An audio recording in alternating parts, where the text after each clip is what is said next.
Hi, you are listening to the Conflict and Development in Africa podcast.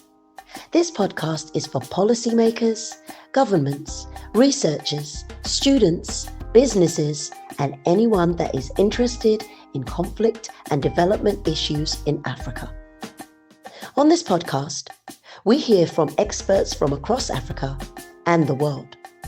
Your host, Dr. Michael Nwankpa, will ask the questions you would want answers to. Michael Nwankpa has an extensive experience spanning over a decade studying, researching, writing, and consulting on conflict and development issues in Africa.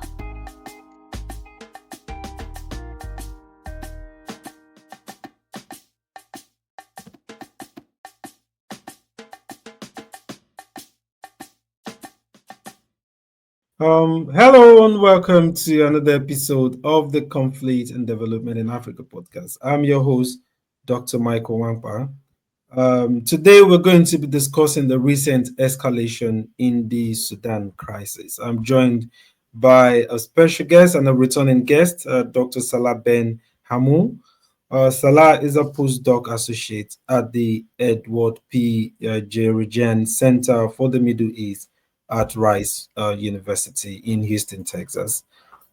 His research focuses on the politics of military coup, authoritarian regimes, and democratization, with a regional focus on the Middle East and Africa. Salah, it's a pleasure to have you come back again, and I look forward to be back. Brilliant. So, off the record, we were talking about the crisis in Sudan and how this crisis has remained, I think, since 2023 now. So let's start off. Why is this crisis remained intractable? So there are a few different reasons as to why this specific conflict seems to be never ending and ongoing. And one of the reasons for that is, perhaps the chief reason for that is the two folks at the top from the Sudanese Armed Forces, General Abdel Fattah al-Burhan, and from the Rapid Support Forces side, Mohammed Hamdan Dagalo, otherwise known as Hamedi. Now, aside from the various commentaries we see, which will link this conflict to the ethnic dynamics in Sudan, or many of the economic reasons that each player has for wanting to continue the conflict, there's also a personal rivalry between these two individuals. And I made note of this when the conflict first broke out back in 2023, that this conflict was going to necessitate, the extermination of one of these individuals or the other if the other side succeeded. So for these two generals, it's very much a situation of life or death. And I think taking that perspective really gives us a more holistic view about what to expect moving forward. When these individuals no longer see a path out of the conflict, a peaceful path out of the conflict that retains their own physical integrity and their own safety, they're less likely to put the guns down. And thus far, there has not seemed to be a situation in which either feels like they could do that, neither them nor their immediate constituencies around them. Let's start off, for those that might know, we've started off with the assumption that all of our audience we know what's going on. Let's start off with the crisis, the historical, maybe a summary of the historical to where we are right now. Let's just give it a brief background. Yeah, so I think one of the most important ways to start off the conversation about what happened in 2023 up until today is to start from the revolution of 2019. So just a really brief summarization. In 2019, the Sudanese population rose up against long-standing dictator Omar al-Bashir and essentially mounted a very powerful, non-violent, cross-cutting revolution.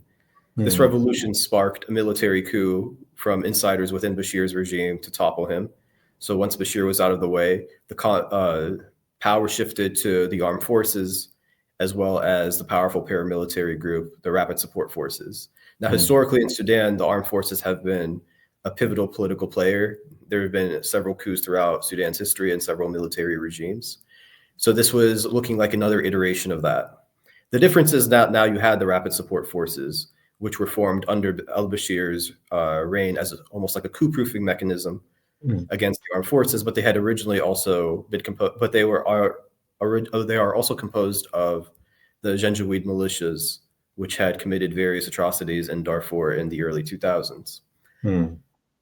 Now, moving into the transitional period of 2019, initially the armed forces and the rapid support forces, so the military and the rapid support forces, had somewhat of an alliance together, a tacit alliance between themselves against the democratizers, so the popular resistance movements, the political parties that emerged in the aftermath of the Bashir regime. In this context, they sought to impede any efforts to democratize the country. They maintained a whole lot of influence over the transition. And when things seemed to be particularly working against them in 2021, they staged a coup against the civilian element of the transitional government and basically consolidated power amongst themselves. So from that situation, 2021 onwards, we can see that it was a story of SAF, which is the Sudanese Armed Forces, and the RSF holding power. Now, the issue from that is the resistance never stopped after there was the removal of the civilian component of the transitional government. In other words, the same forces that drove Bashir out of power returned to the streets to take power back from the military and from the rapid support forces. What this did, in effect, was kind of lay bare the differences between RSF and SAF. We had seen leading up to the conflict, RSF tried to, specifically Hamedi, which is their leader, tried to distance themselves from the actions of SAF in 2021. They had even framed the coup as a mistake. They were trying to find a way out for themselves. Now, if we fast forward to the beginning of 2023, there was a lot of concern amongst the RSF and its constituencies that they would be integrated into the armed forces and thus lose their influence because they would be under the military's control. So rather than let this happen, they attempted to stage a coup in 2023 on April 15th. The coup did not succeed, but rather it spiraled into a broader conflict, which started with fighting in Khartoum and then spiraled into the rest of the country. And that, in a nutshell, is basically how the conflict started. Ever since then, the conflict has now become probably the worst armed conflict in recent memory, with more than 25 million individuals at risk of starvation, with thousands displaced, thousands killed, and the conflict does not seem to be coming to an end anytime soon. We will come to the humanitarian aspect of it, and also to the implication it has for, or a lesson it might have for the wave of popular protests and uprising across the continent. So it might be a cautionary tale to that. But before then, I think the question to ask is, let's focus on the recent stuff. So we've seen that at one point in the lifeline of the competition and contention between SAF and RSF, we've seen where one have had upper hand and then power shifted. It's been, like cat and rat. But recently we've seen where RSF has taken control of I think Darfur, some place in Darfur, and it's led to accusations of genocide or something like that. Can you speak to that? Yeah, so you're right to say that this conflict, especially within the last few months, has kind of gone through a ping-pong period in which each side seems to be having the upper hand one way or the other. So back around, I want to say either February, March, or April, most likely April, if I remember correctly, the Sudanese Armed Forces retook most of Khartoum from the RSF, and this was lauded as a big victory for the Sudanese Armed Forces and seen as driving RSF back west. But now the last stronghold that the Sudanese Armed Forces had in the west in Darfur, which is where it should be noted the RSF and the Janjaweed militias that compose this RSF originated. Well, with the recapture of El Fasher, which is the capital of this area, Darfur, the RSF has now essentially we're essentially moving closer to a situation of de facto partition, in which the West is completely under the control of the RSF, and the rest of the country, mostly the center and the north, is under the control of the Sudanese Armed Forces. The issue is, and this is where some of the historical context comes into play, what RSF does to the areas that they control is absolutely horrendous. And there are various atrocities that are ongoing as they hold control of these areas. So in El Fasher, we're hearing reports of genocide, mass killings, systematic use of rape and torture. And this is part, and we can tie this back to some of the conflict in 2004 in Darfur, where they were originally instrumentalized by the Bashir regime to put down an insurgency in Darfur. These are more or less what we consider the Arab militias in those areas. They are the ones that compose mostly of the RSF. And their strategy has long been to exterminate the non-Arab elements that are living in Darfur. So what we're seeing now is that type of strategy and that type of outlook playing out in real time.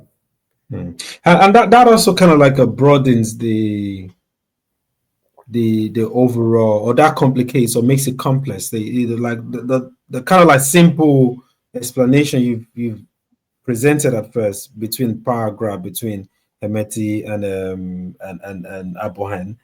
Now we've added the ethnic dimension to it, and then we can then take it into how that relates to other regional countries like Chad and maybe Libya that share similar ethnicity. What is the regional, in terms of this, what is this regional implication of this? Is this more broader than just power grab?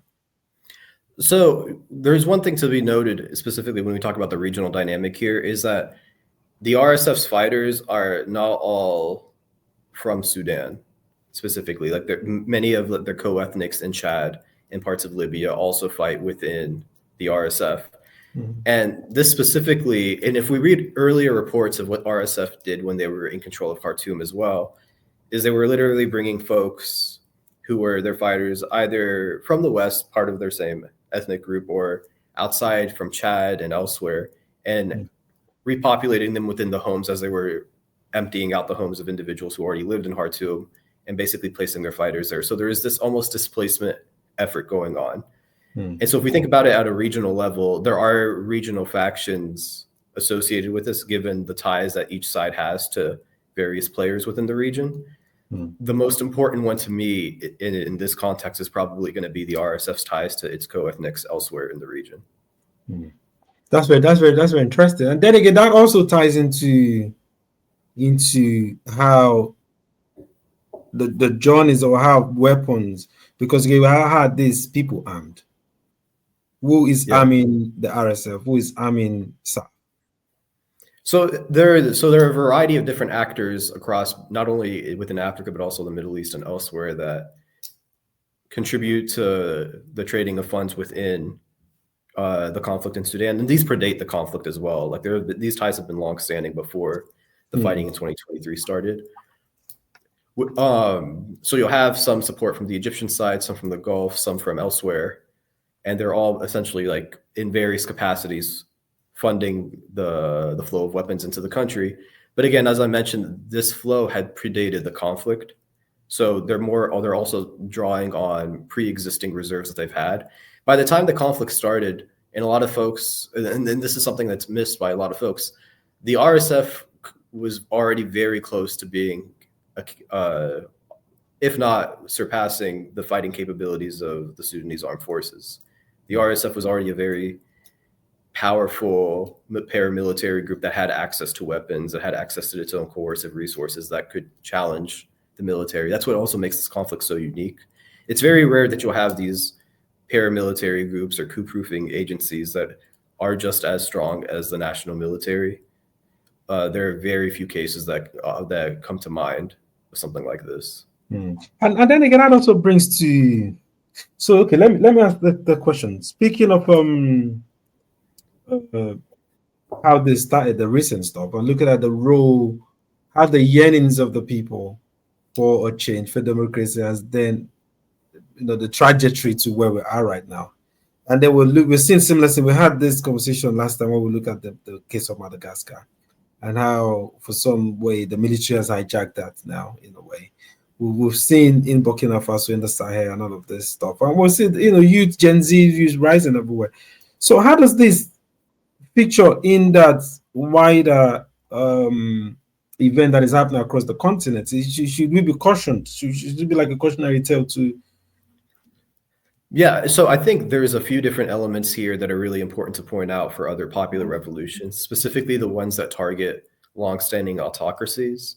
The first obvious lesson is going to be that just because when the dust settles after a revolution, just because the former the ancien regime or the former elites of that regime have sided with you temporarily, this is a very erstwhile agreement, and this is something that's discussed at length across scholarship, across policy reports of different democratic transitions around the world, is that former elites of previous autocracies, specifically these long-standing ones, might temporarily side with democratizing forces initially as a way to appease them in the short term, but at the end of the day, they'll still be fighting tooth and nail to keep their prerogatives in line. So if at any point the transition seems to be targeting their assets, their physical integrity, things of this nature, they're going to want to veto that transition. The case of Sudan shows us the consequences of what happens when these types of efforts themselves fail. So a lot of commentaries will point to this conflict as like the natural progression of a failed democratic transition, but I kind of take a different approach. I see this as the failure of a counter-revolutionary coalition. So generally speaking, we think of revolutionary coalitions as being very factionalized, very divided, which is natural in the aftermath of any upheaval. Most societies are going to have these types of cross lines and fault lines within them, in which they're going to be divided over many issues, specifically in places where political opposition has been suppressed for so long. But the same holds true for counter-revolutionary forces as well. In other words, the same type of factionalism that can break a revolution can also break a counter-revolution. And in the case of Sudan, this is effectively what happened. In previous counter-revolutionary efforts in Sudan, specifically in 1958 and 1989, these are other coup attempts. These are other successful coups that were also counter-revolutionary in nature, seeking to end periods of democratic transitions. These efforts were more cohesive, specifically when it came to armed force. In 1958, it was the Senior Officer Corps that staged the coup, and military was more or less more cohesive at the senior officer level. In 1989, it was mid-ranking officers who had already been, quote unquote, Islamicized by the National Islamic Front of the previous regime. So there was a sense of cohesion amongst those coup plotters. Within the case of 2021 onwards, the coup plotters, specifically the RSF and SAF, were fundamentally divided over many different lines, not only the ethnic lines, but even during the period of Omar al-Bashir's regime, they were deliberately pitted against each other to counterbalance the ambitions of each other. In other words, this type of division that was deliberately sowed between them during the 30-year-long dictatorship previously, near about the 10-year, it was about maybe 10, 15 years ago that RSF became a true coup-proofing unit. But nonetheless, the deliberate division that was sown between them in the earlier years was laid bare in this period now. So the factionalism that helped Bashir stay in power is also the factionalism that helped this counter-revolutionary coalition collapse and spiral into civil war. What makes it so dangerous is that both sides had access to weapons and they were at a very similar playing field when it came to fighting capability, or when it comes to fighting capability. You mentioned Islamist stuff. So in my head, I'm thinking, in comparison to the Sahel, let's say Mali, for instance, and see how JNIM and other Islamists have incorporated or co-opted, or some are just exploited the grievances of the ethnic group. What's the name now in northern Mali, and also maybe and also maybe the Fulanis as well, and then try to use that, exploit that for the stuff. Is there similar stuff in the Sudan crisis? So in Sudan, the story of the Islamist movements in Sudan are a little bit different. They follow more the trajectory of like the Egyptian and Arab world cases. So Islamism in Sudan has roots in the Muslim Brotherhood from Egypt. which was also a very popular political movement across the Middle East at various points of time. The founder of the Islamist movement in Sudan, Hassan al-Turabi, was very deliberate about making a popular mobilization, a popular political party that would mobilize the masses to have this vision of an Islamist regime. The issue there is they weren't able to gain that popularity that would propel them to power, so they relied on the coercive means of the military in order to take power.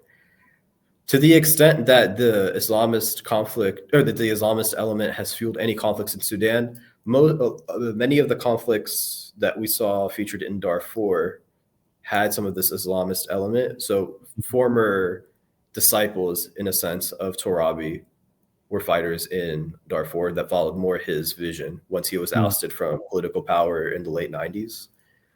At the same time, much of like the Islamist rhetoric was also reflected a lot of the biases already of Sudanese society. In other words, the Islamist movement at various points privileged the center rather than the periphery. So because of that, we're going to see more Islamism in the sense of Sudan is more of the status quo rather than the fringe marginal elements. To the extent that it was part of the fringe marginal elements, it was either during periods where the Islamists were not in power, or it was elements that had been excluded from power but were once somewhat in proximity to it. So let's go back to the Eastern a bit and look at how in recent times now we've seen some kind of like responses to it. How would you judge the responses and the several peace treaties or peace deals? How would you respond to that? So I think because as I mentioned in the beginning, one of the reasons why this conflict feels never ending is because regardless of the peace treaties that are borne out, written, and ostensibly supposed to be followed, the reasons why they all fail is because at the end of the day, neither side feels like they have a true way out outside of actually taking control of the country. So while there have been efforts to broker a peace from various sides, the fact that both sides perceive the cost of losing this conflict to be so high, I don't see them actually producing any tangible results. So, but what is the interest? So let's say, for instance, whereas we have, what is the interest of this party? So I could understand Egypt. I think Egypt supports SAF and all of that, and UAE. We've seen the political economy of it. I wanted to speak to that for supporting RSF and all that. The United States and do they have strategic interest? Because we've also seen that weapons from other countries. Recently in the UK here, the UK government parliament were accused of that some of the weapons from the UK and all of that. So what interest do these people have? Do they have special interest in this conflict? So there are a variety of interests that are associated with the conflict right now, depending on which side folks will back. There are economic interests, so access to various minerals and gold within Sudan, and different actors such as the RSF have much more of a monopoly over access to these areas. So actors that are more aligned with these interests are going to back RSF. At the same time, within the context of SAF represents almost the legitimate status quo, as opposed to the RSF, which is seen as more of a rogue element of the government. Because of this, you'll have what I would call more status quo aligned actors like the United States, like Egypt, prefer to side with SAF. Yeah, exactly. So I think that plays a crucial element to it. The ones that they view as being able to hold some kind of stability, not necessarily a peaceful stability, but a stability of some sort, are the ones that are going to be like, because SAF is seen as that force for the United States, Egypt, other countries would be more willing to back SAF. Looking at how South Sudan was created from Sudan, and then looking at how, from what you said now, the way it looks like the conflict is being partitioned and South has control of some territory. Do you think there might be a case where we're talking about like what's going on? I could see similarities with Israel, Gaza. Could we be talking about some kind of secession of getting another state from? Do you think that might be a possibility? An I think autonomous state where RSF is controlling? I think that whether we like it or not, that's probably the direction we're heading into, in which there will be, if not formal control, it'll be de facto control by these forces. So we're most likely going to have a situation in which the West is controlled by the RSF. The issue, and I'll reiterate, is what's going to happen within the areas that RSF is going to control specifically. This isn't to absolve SAF of any type of responsibility as well from the territories they hold. But to the RSF, there is a fundamental difference, and that's that this force was literally created to suppress and exterminate the elements that live within the West. So with that in mind, viewing what secession would look like through that lens paints a very grim picture of what to expect if there is going to be a West Sudan emerge from this conflict. It's not going to be, it's not going to solve the violence. It's not going to solve the issues of starvation. These things will likely just be more exacerbated, but they'll be more divvied up because it's going to be the separate countries. And there's also the issue that there's no guarantee, even if there was a partition deal, that such borders would remain that way. It would just move from now being an intrastate war to an interstate war. There would likely be conflict between the two sides continuing well into any post partition situation. But then again, I think that also the complication also goes on to say, right now we have like more like a vacuum of authority, maybe whether at the moral level, to intervene in Sudan, looking at the high level of humanitarian crisis or even genocide. What do you think is going to happen? Who has the credibility at this time? Because I've not heard so much from the African Union or the I think the Arab nations or whatever. Who has the moral credibility at this point in time to address these issues? So at this point, it seems like every single regional and international organization that could be significantly contributing to alleviating the humanitarian crisis in Sudan, for more or less, they've seemed to really pass the buck on it. The moral credibility at this point has to center on the Sudanese individuals on the ground. So there are various different organizations on the ground, like also known as like emergency response rooms, which seek to provide medical assistance, food, shelter to individuals. These are all community homegrown networks. If at this point, not only because the international and regional communities have kind of shirked their responsibilities in Sudan or have not put in as much effort as they could, but also because the fighting has become so dramatic within the context of Sudan that efforts to get aid inside the country and across the country have become so perilous for aid workers that it's fallen onto the Sudanese people themselves to kind of get these types of resources out to each other. The question then becomes, how can these organizations better support the people on the ground who are distributing these types of resources? How can they bolster that? How can they put in more of an effort to really invest in not only the protection of the homegrown networks, but also making sure that they're able to complete their missions? So I think when it comes to the moral credibility, we also have to take a little bit of an alternative view, because given what we've seen so far, the ability to get aid into the country and the ability to distribute aid into the country has become so difficult that it's also hard to just place the blame on political will. Before I come to the last question, let's focus on that civil society organizations, community-based organizations, all of that, and tie that into the, that also ties well into what I've been looking at, or what we're currently looking at, which you also involved in it. Is there an alternative? Does Sudan itself, is there a question where nobody's going to save you? You need to, you have to like save yourself and find a system that works for you. Is that what this is indicating? And if that's the case, go on. And if that's the case, how can these homegrown CSOs do this effectively? And I think a part of that comes down to recognizing that there's a very robust and vibrant tradition of civil society and community support within Sudan. It's been there since the post-colonial era, like since right after independence. Like it's always had a very vibrant and powerful civil society that operates, even if it's suppressed, even if it faces obstacles like authoritarianism or widespread conflict. Like these types of networks and civil society groups persist. The question is, how can individuals really help these groups get to a position where they can take back control of the country?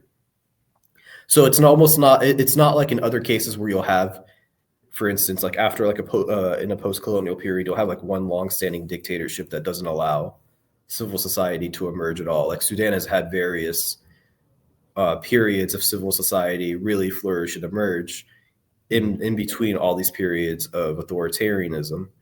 And that's what we're seeing here as well. Like even during this period of conflict, there still is this type of vibrant civil society that's still operating, and that's how they are still able to get aid across the country. That's how they are still able to have networks with the diaspora who are also funneling in, who are also like contributing to the distribution of aid on the ground.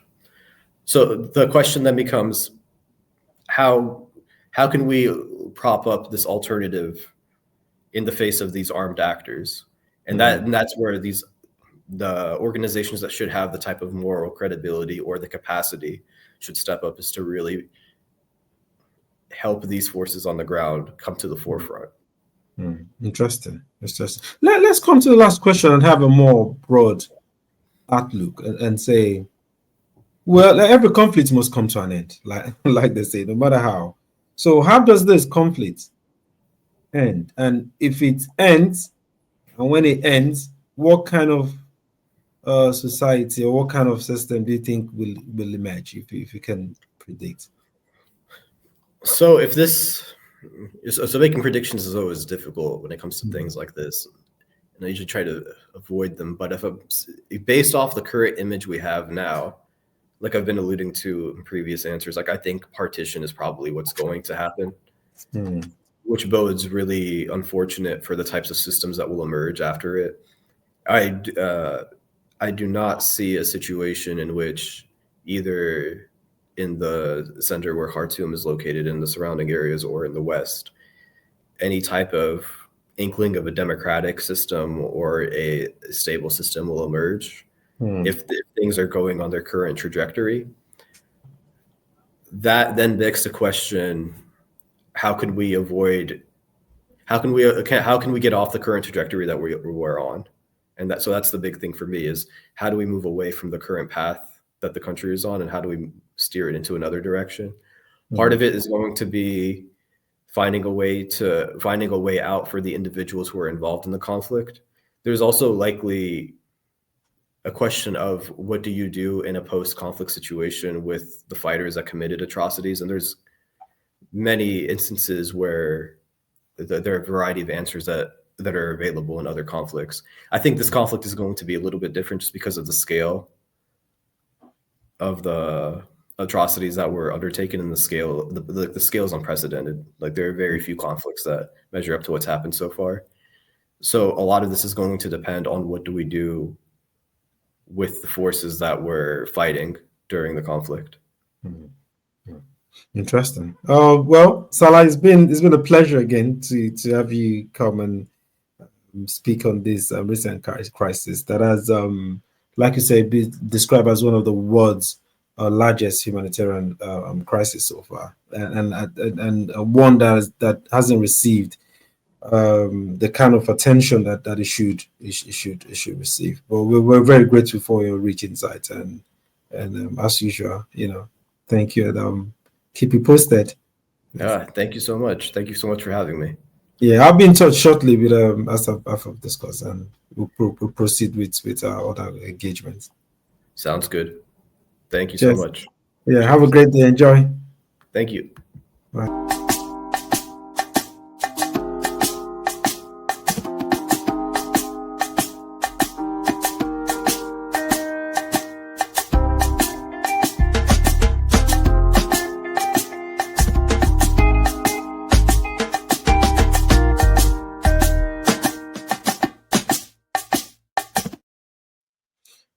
Thank you for tuning in today.